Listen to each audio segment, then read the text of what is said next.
नमस्कार मेरे प्यारे साथियों, क्लास 10th वालों का आज का जो मॉडल पेपर चल रहा है आपका क्लास 10th का सामाजिक विज्ञान का, आज का वो मॉडल पेपर आज इस क्लास में अपन कंप्लीट करने वाले। साथ ही जिन क्लासों में अपन पढ़ चुके हैं उसका आज रिवीजन भी करने वाले हैं। तो स्टार्ट करते हैं अपन आपकी सामाजिक जो विज्ञान है 2024, जो आपके बोर्ड एग्जाम के लिए आप तैयारी कर रहे हैं उसको खत्म करने की सीरीज में।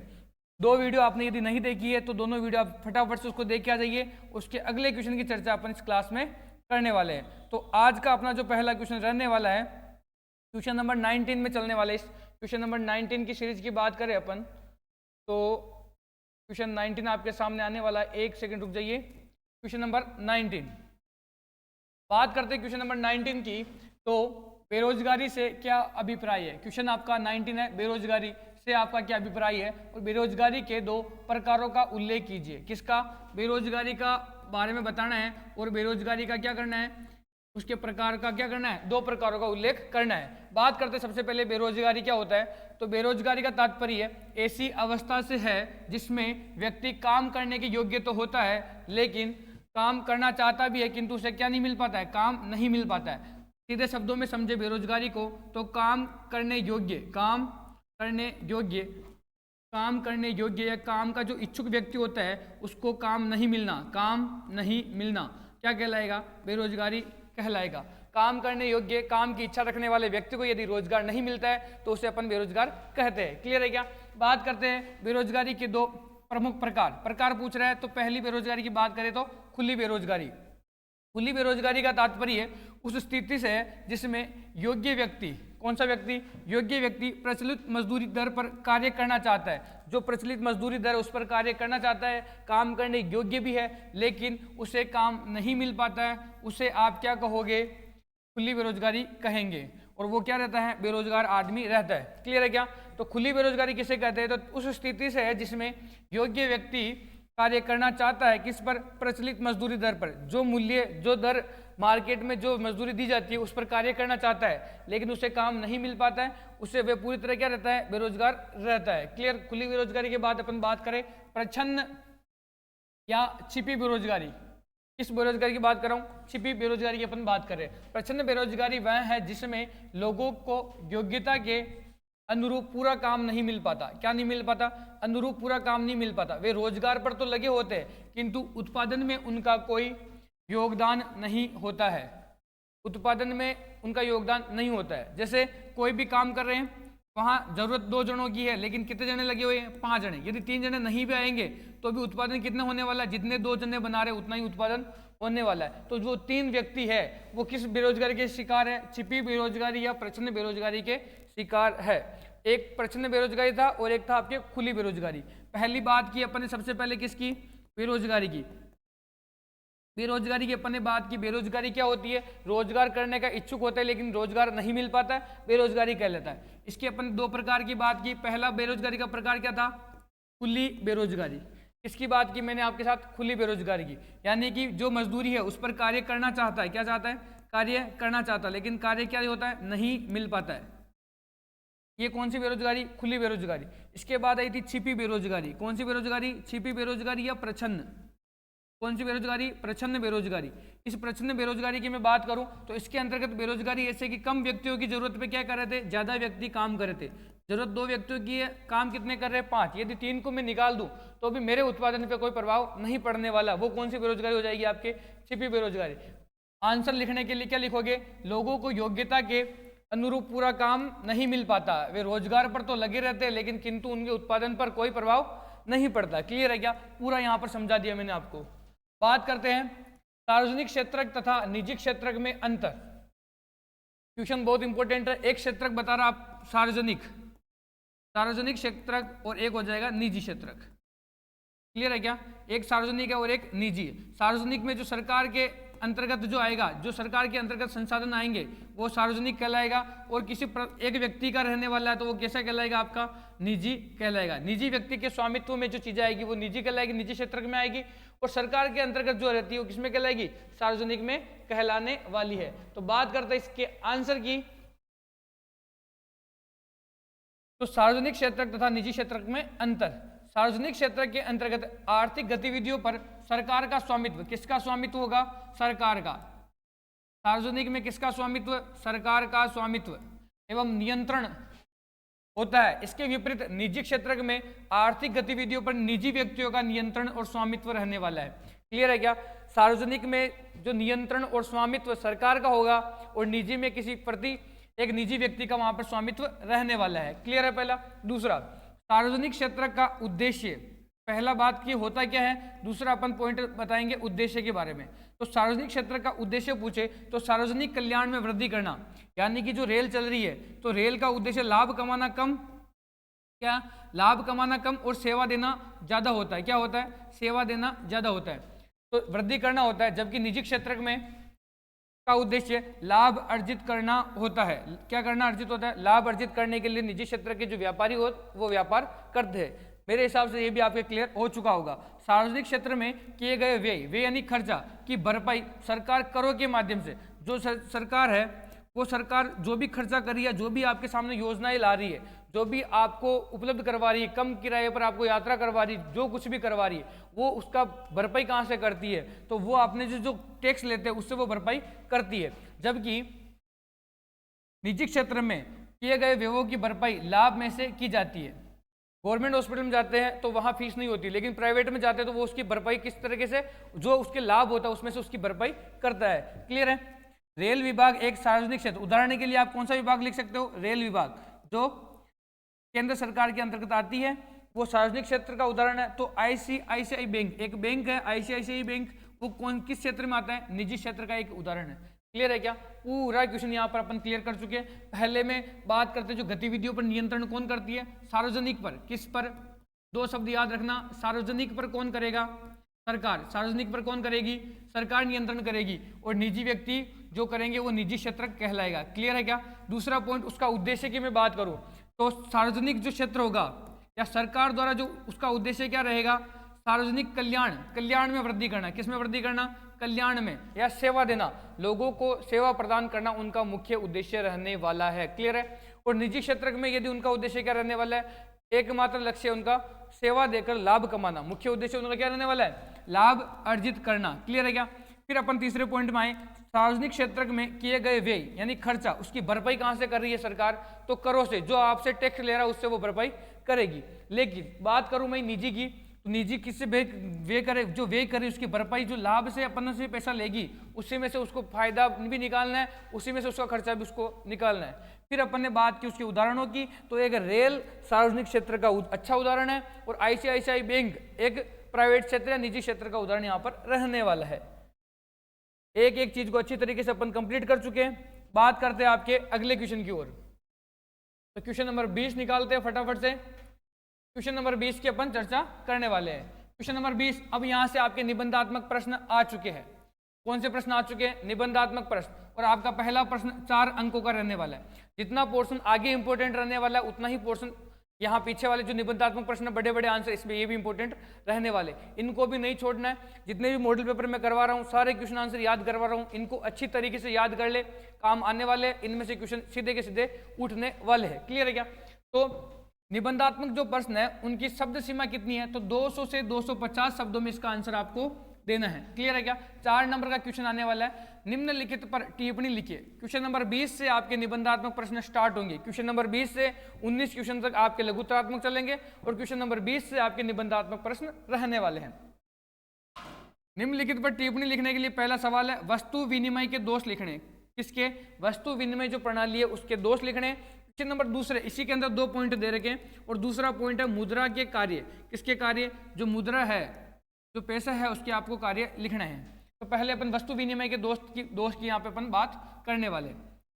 तो पहले की बात करें तो वस्तु विनिमय प्रणाली में आवश्यकता हो के दोहरे संयोग का अभाव पाया जाता है, यानी कि कुछ के बदले कुछ। किसी को कुछ सामान चाहिए, जैसे गेहूं चाहिए तो उसको कुछ देना पड़ेगा। जैसे गेहूं चाहिए, इसके पास गेहूं है, उसको गेहूं इसको चाहिए, इसको कुछ देना पड़ेगा। यानी कि इसके पास मक्का या मक्की की जो फसल होगी वो मक्की ये इसको देगा, तो ये इसको क्या देगा? गेहूं देगा। लेकिन यदि इसके पास मक्की है और इसको चाहिए ही नहीं तो फिर कैसे चलेगा? तो पॉसिबल नहीं हो पाएगा।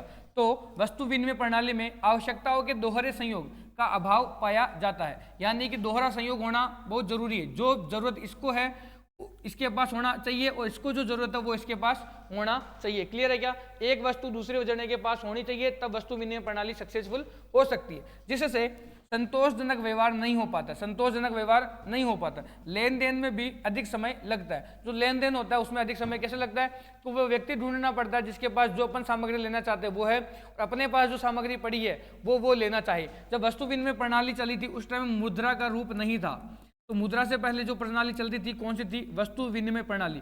बात करें वस्तु विनिमय प्रणाली होती क्या है, तो वस्तु के बदले वस्तु लेना। क्या है? वस्तु के बदले वस्तु लेना, तो वस्तु विनिमय प्रणाली कहलाती है। मुद्रा का वहां पर प्रचलन नहीं था, अब उसके दोष आएंगे तब किसका जन्म होगा? मुद्रा का जन्म होगा। क्लियर है क्या? ये कंप्लीट। बात करते हैं पॉइंट नंबर 2 की। वस्तु विनिमय प्रणाली में वस्तुओं एवं सेवाओं के मूल्य निर्धारण में अत्यंत कठिनाई आती थी।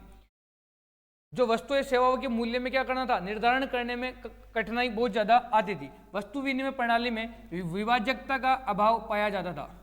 उसके बंटवारे का क्या कर देता? अभाव पाया जाता था। वस्तु विनिमय प्रणाली में वस्तुओं को संग्रह करने में अत्यंत कठिनाई आती है।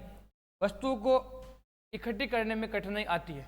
अपने पास गेहूं पड़े हैं तो गेहूं को जब तक अपने दूसरी चीजें लेनी है तो उसको आपको बचा के रखना पड़ेगा आपके पास। लेकिन वर्तमान समय में अपन मुद्रा में बदल जाती है तो मुद्रा को आप रख सकते हो, लेकिन पहले आपके पास जो आपकी फसल है, जो आपके पास वस्तु पड़ी है, वो ही आपका क्या है?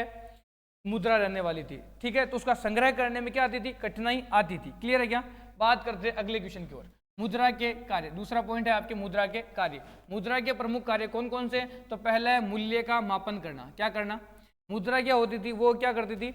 मूल्य का मापन करती थी। क्लियर? इस तरीके से इसको पढ़ते हैं। मुद्रा मूल्य के मापन का कार्य करती है। मुद्रा के रूप में विभिन्न वस्तुओं या तथा सेवाओं के मूल्य का क्या किया जाता है? निर्धारण किया जा सकता है। निर्धारण किया जा सकता है किसका?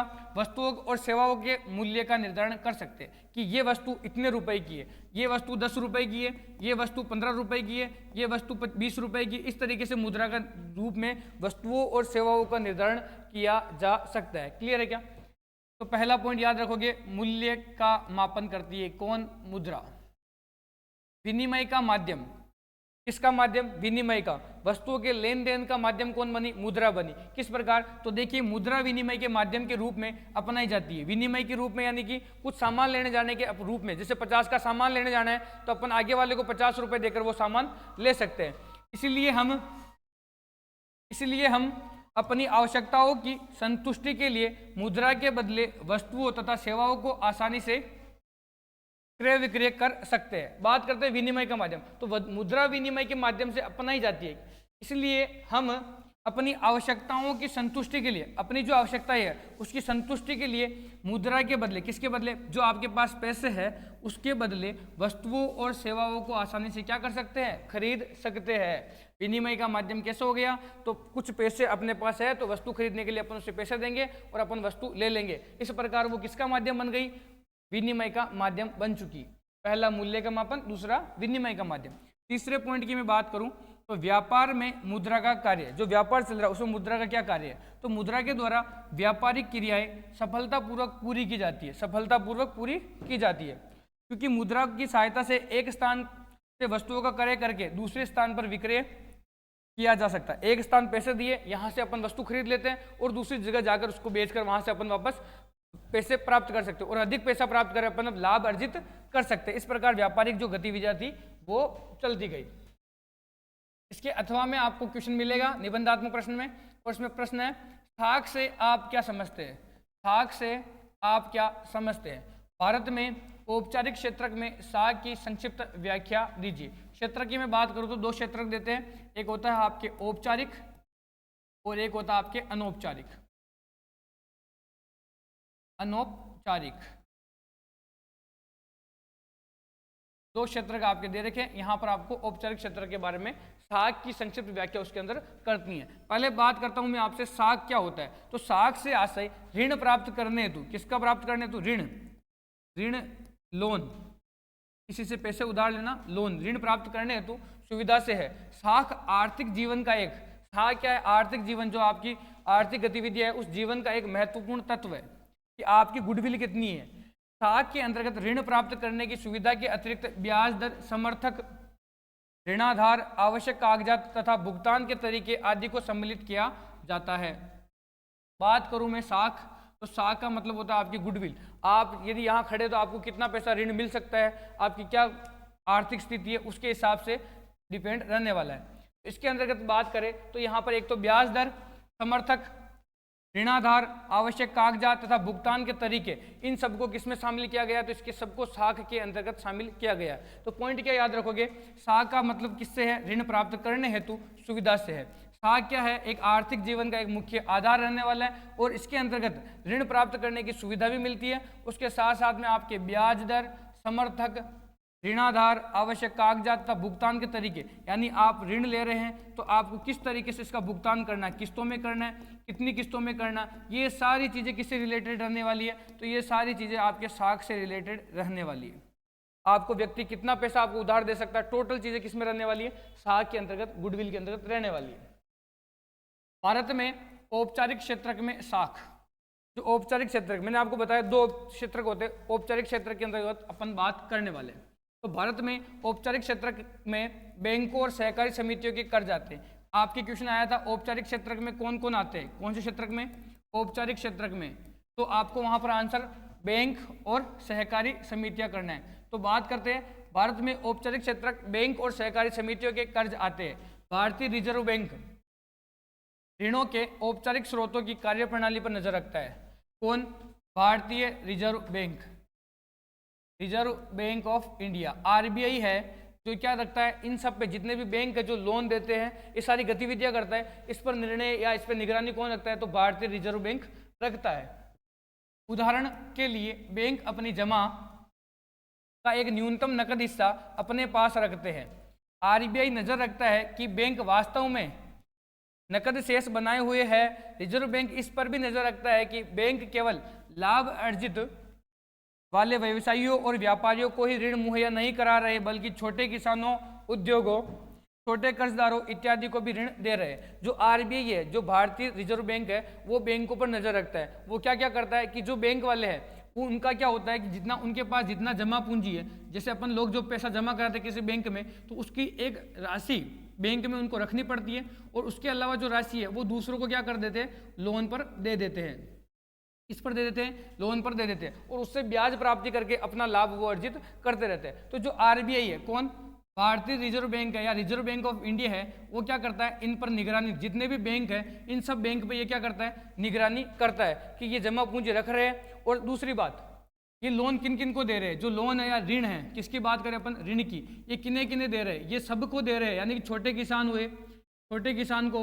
और जो भी बाकी छोटे मजदूर लोग हैं उनको भी ऋण दे रहे हैं, या बड़ी बड़ी कंपनियों को केवल ऋण मुहैया करा रहे हैं। तो सारी गतिविधियों पे ध्यान कौन रखने वाला है, तो भारतीय reserve bank, reserve bank of India रखने वाला है। बात करते हैं आगे की ओर, तो समय समय पर बैंकों द्वारा आरबीआई को यह जानकारी देनी पड़ती है कि वे कितना और किन को ऋण दे रहे हैं, कितना ऋण देते हैं और किन किन को देते हैं, सारी जानकारी किसको देनी पड़ती है, आरबीआई को। और उनकी ब्याज दरें क्या है, और वो रेट एक फिक्स रेट से ज़्यादा रेट वो यहाँ पे नहीं लगा सकते। क्वेश्चन नंबर 21 की चर्चा करने वाले हैं अब अपन। फ्रांसीसी क्रांति के पश्चात फ्रांस में आए बदलावों का विस्तार से वर्णन कीजिए। क्या करना है आपको, विस्तार से यहाँ पर वर्णन करना है। विस्तार से अपन वर्णन की बात करें तो फ्रांसीसी क्रांति के पश्चात फ्रांस में आए प्रमुख परिवर्तन की अपन चर्चा कर रहे हैं। 1789 की फ्रांसीसी क्रांति, कब, 1789, 1789 की क्रांति के पश्चात फ्रांस में निम्नलिखित प्रमुख परिवर्तन आए। पहले पॉइंट की अपन यहाँ पर चर्चा करने वाले, फ्रांस के लोगों में सामूहिक पहचान की भावना पैदा की। किसकी भावना,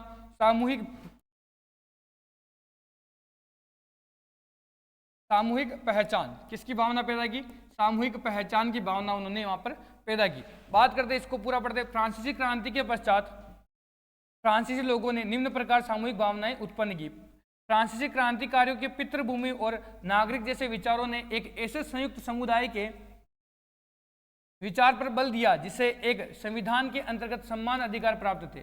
इसके अंतर्गत, संविधान के अंतर्गत सम्मान अधिकार प्राप्त थे। पहला पॉइंट आपको लिखना है कि फ्रांस के लोगों में सामूहिक पहचान की भावना पैदा की।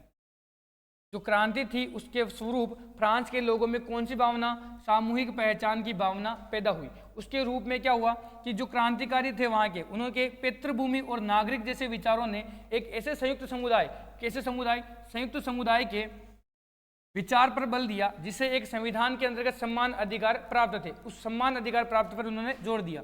एक नया फ्रांसीसी तिरंगा झंडा चुना गया। क्या किया गया? एक फ्रांसीसी तिरंगा झंडा उन्होंने चुना, जिससे पहले के राष्ट्रध्वज की जगह ले ली। जो उनका पहला राष्ट्रध्वज था उसकी जगह उसने ले ली। कौन सा? फ्रांसीसी तिरंगा झंडा, जो उनके राष्ट्रध्वज की जगह वहां पे ले ली। क्लियर है दोनों पॉइंट? बात करते हैं अगले पॉइंट की। तो स्टेट जनरल का चुनाव सक्रिय नागरिकों के समूह से किया जाने लगा। जो सक्रिय समुदाय थे यानी एक्टिव जो लोग थे, एक्टिव पर्सन थे, उनके द्वारा स्टेट जनरल का वहां पर चुनाव करवाया जाने लगा और इसका नाम बदलकर नेशनल असेंबली कर दिया गया। क्या? National assembly. स्टेट जनरल की जगह क्या नाम रखा? National assembly. और किसके द्वारा करने जाने लगा ये? सक्रिय नागरिक। किसके द्वारा? सक्रिय नागरिक। सक्रिय नागरिक में कौन आते हैं?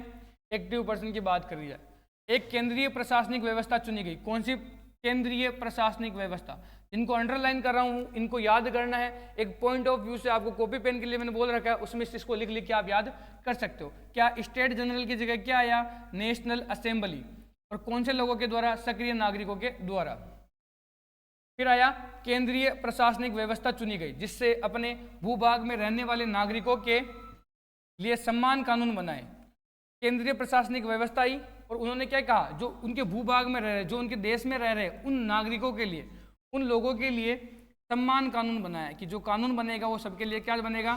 सम्मान। जो कानून है वो क्या रहने वाला है? समान रूप से वहां पर कानून रहने वाला है। भूभाग में रहने के लिए नागरिकों के लिए क्या बनाया? समान रूप से कानून बनाया। कौन सी व्यवस्था ने? केंद्रीय प्रशासनिक व्यवस्था ने। क्लियर है क्या? बात करते हैं अगले पॉइंट की। पेरिस की फ्रेंच बोली को राष्ट्र की साझा भाषा बना दिया गया। कौन सी बोली? पेरिस की एक बोली थी फ्रेंच बोली, इसको क्या बनाया उन्होंने?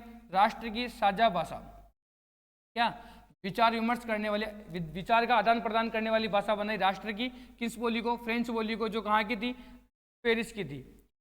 राष्ट्रवाद की अभिव्यक्ति, अगला पॉइंट दूसरा। पहले पॉइंट में 5 पॉइंट और ये सेकंड पॉइंट आपका यहाँ से रहने वाला है कि राष्ट्रवाद की अभिव्यक्ति। इस क्रांति के बाद नेपोलियन ने प्रशासनिक क्षेत्र में जिन क्रांतिकारी सिद्धांतों जैसे एक नागरिक संहिता का निर्माण, कुलीन वर्ग के विशेषाधिकारों की समाप्ति आदि को सम्मिलित किया और वे राष्ट्र की ही अभिव्यक्ति थे। क्लियर है?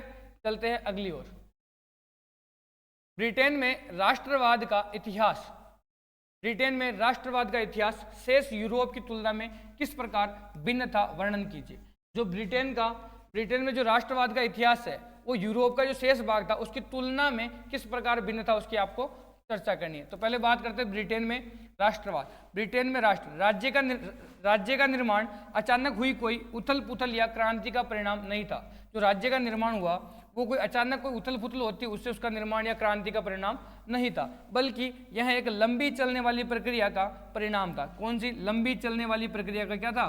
परिणाम था। अतः ब्रिटेन में राष्ट्रवाद का इतिहास शेष यूरोप की तुलना में क्या था?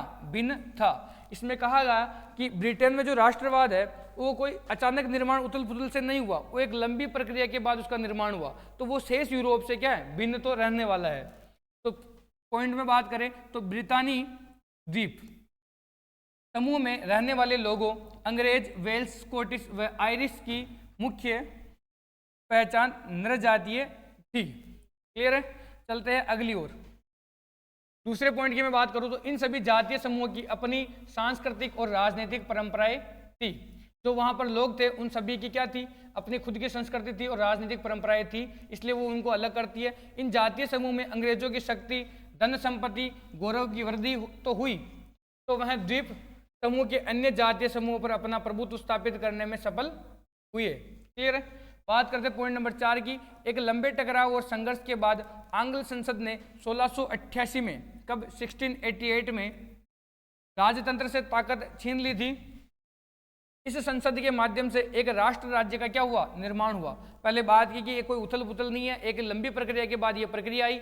उसके बाद इन्हों की खुद की एक अपनी सांस्कृतिक और राजनीतिक परंपराएं थी। ठीक है? उसके बाद बात करें तो आंग्ल जो संसद था वहां पे 1688 में राजतंत्र से ताकत इन्होंने छीन ली थी और इस संसद के माध्यम से, जो आंग्ल संसद था, इस माध्यम से एक राष्ट्र राज्य का क्या हुआ? निर्माण हुआ, जिसके केंद्र में कौन था? इंग्लैंड था। क्लियर है? इसको 1 से 2 बार इस क्वेश्चन को पढ़ना, थोड़ा सा हार्ड है तो ध्यान से पढ़ना इसको। सर्वप्रथम उन्होंने स्कॉटिश लोगों को अपने देश में सम्मिलित किया। किनको किया? सबसे पहले किस लोगों को शामिल किया? तो लिखना स्कॉटिश लोगों को इसमें शामिल किया। इंग्लैंड और स्कॉटलैंड के बीच एक्ट ऑफ यूनियन, कौन सा एक्ट? एक्ट ऑफ यूनियन 1707 से United kingdom of great Britain का गठन हुआ। इससे इंग्लैंड व्यवहार में स्कॉटलैंड पर अपना प्रभुत्व जमा पाया। क्लियर है? पांचों पॉइंट को एक बार पढ़ना। सर्वप्रथम उन्होंने स्कॉटिश लोगों को अपने देश में शामिल किया और इंग्लैंड और स्कॉटलैंड के बीच एक एक्ट ऑफ यूनियन से United kingdom of great Britain का गठन हुआ। इससे इंग्लैंड व्यवहार में स्कॉटलैंड पर अपना क्या कर देगा? प्रभुत्व जमा पाया। क्लियर है क्या यहाँ तक? बात करते हैं अगले पॉइंट की। इसके पश्चात उन्होंने आयरिश लोगों पर नियंत्रण किया। सबसे पहले स्कॉट वहां पे किया, अब आयरिश पे करेंगे। आयरिश पर नियंत्रण किया और 1801 में आयरलैंड को बलपूर्वक ब्रितानी राज्य में शामिल कर लिया। किसको? आयरिश लोगों पर किया और आयरलैंड को क्या किया? 1801 में शामिल कर लिया। इस प्रकार United kingdom of great Britain का शांतिपूर्वक तरीके से क्या हुआ? गठन हुआ। जबकि अन्य यूरोपीय जो राष्ट्र थे का राष्ट्रवाद अचानक हुई किसी उथल पुथल अथवा क्रांति के परिणाम में थे। एक लंबी प्रोसेस से चल रहे थे और बाकी का जो शेष यूरोप बचा वो अचानक हुई उथल पुथल का क्या हुआ और क्रांति का क्या था? परिणाम रहने वाला था। क्लियर है क्या? दोनों में यहाँ पर अपन अंतर कर चुके हैं। अगला क्वेश्चन आपसे पूछ रहा है, क्वेश्चन नंबर 22। प्रश्न का उत्तर दिए गए मानचित्र में दीजिए। जो आपको उत्तर दे रखा है इनको आपको मानचित्र में बढ़ना है। दिए गए भारत के रेखा मानचित्र में निम्नलिखित कोयला खानों को अंकित कीजिए। एक है सिंगरौली, रानीगंज, सिंगरेनी और नेवेली। इन चारों का आपको नक्शे में अपन यहाँ पर चर्चा करते हैं। सबसे पहले अपन बात करते हैं सिंगरौली की। किसकी बात करते हैं? सिंगरौली की। सिंगरौली पड़ता है आपके यहाँ पर और यहाँ पर रहने वाला आपका मध्य प्रदेश। क्या रहने वाला है? मध्य प्रदेश। इसके बाद अपन बात करें ब की। ब है आपका रानीगंज और रानीगंज पड़ता है यहाँ पर, ये पड़ता है बिहार में। कहाँ पर? बिहार में। क्लियर है दोनों पॉइंट? फिर बात करते हैं सिंगरेनी। सिंगरेनी आपका पड़ता है यहाँ पर तेलंगाना में। किसमें पड़ता है? तेलंगाना में पड़ता है। ये आपका पड़ता है तेलंगाना में। बात करते हैं द नेवेली का और नेवेली पड़ता है आपके तमिलनाडु में। इनका फटाफट से स्क्रीनशॉट ले लीजिए और एक एक बार इनको देख लीजिए। पहला ये मध्य प्रदेश की इस जगह पर पड़ता है, दूसरा रानीगंज जो बिहार में पड़ता है, तीसरा सिंगरेनी तेलंगाना में पड़ता है और चौथा है नेवेली जो तमिलनाडु में पड़ता है। ये लोकेशन आपको कंप्लीट है। इसके बाद इसका एक और क्वेश्चन है अथवा वाला, उसको भी अपन कंप्लीट करते हैं। अथवा के अंदर क्वेश्चन दिया गया है, दिए गए भारत के रेखा मानचित्र में निम्नलिखित आणविक ऊर्जा संयंत्र है। कौन से संयंत्र? आणविक ऊर्जा के जो संयंत्र है उनको अंकित करना है। पहला है नरोरा, दूसरा है रावतबाटा, तीसरा है कलपक्कम और चौथा है तारापुर। इन चारों को आपको नक्शे में भरना है। देखते हैं नक्शे के अंदर इसको। पहले ए की बात करें तो नरोरा, नरोरा रहने वाला आपका उत्तर प्रदेश में, राजस्थान के इधर ये यूपी में नरोरा और ये लोकेशन आपकी यहाँ पर कंप्लीट होती है।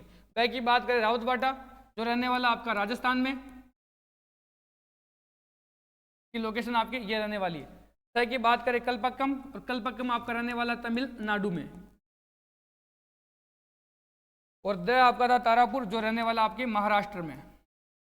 और इन चारों की आपकी लोकेशन ये क्लियर है। फटाफट से इसका भी स्क्रीनशॉट ले लीजिए और चारों के नाम फटाफट याद कर लीजिए। इसी के साथ आपका पूरा पेपर, मॉडल पेपर कंप्लीट होता है। और इस वीडियो को लाइक किए और ज़्यादा से ज़्यादा इसको शेयर कीजिए। अपने 3 पार्ट इस वीडियो के बन चुके हैं। कितने पार्ट? 3 पार्ट में अपन ने पहला मॉडल पेपर कंप्लीट कर लिया। जिसने तीसरा पार्ट देख रहे और दोनों नहीं देखा, फटाफट से जाके उनको भी क्वेश्चन को सोल्व करें। जब अपन इसको पूरा कंप्लीट करते हैं तो आपका एक मॉडल पेपर पूरा कंप्लीट होता है और यहाँ से अपन 80 नंबर का जो पेपर है उसको अपन यहाँ पर कंप्लीट कर चुके हैं। तो वीडियो को लाइक करें और चैनल को सब्सक्राइब करें। जय हिंद, जय भारत।